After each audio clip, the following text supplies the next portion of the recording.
अल्लाह ताला ने ना दरवाजा खड़का दिता। दरवाजा खड़का के आपने पूछया कि की गल है, ते अंदर ना एक चूल्हा सी, उत्थे अग बली सी ते अग दे उत्ते जिहड़ा ना देगची रखी सी, एंज जिवें कोई चीज़ पकांदे ने पे।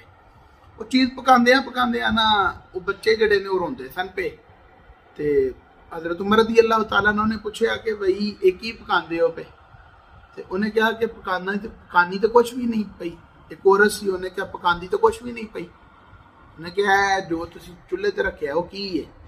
उन्हें कहा कि असल गल है कि हज़रत उमर रज़ी अल्लाह तआला ने उहदे दौर दे अंदर रहने आ पे, घर 3 दिन तो कुछ भी नहीं खादा पीता, बच्चे भुखे ने, परेशान बैठे ने, तो हुण भी रोंदे सन पे, भुख लगी सी, आंदे सन पे कि बई कुछ होना चाहिए, तो मेरे को तो कुछ है नहीं, शोर है को नहीं, तो परेशान सा। तो मैं फिर कुछ पत्थर वगैरह और कुछ पानी इस देगची के अंदर पा के ना, तो मैं वो रख दिता उत्ते। चलो हो सकता है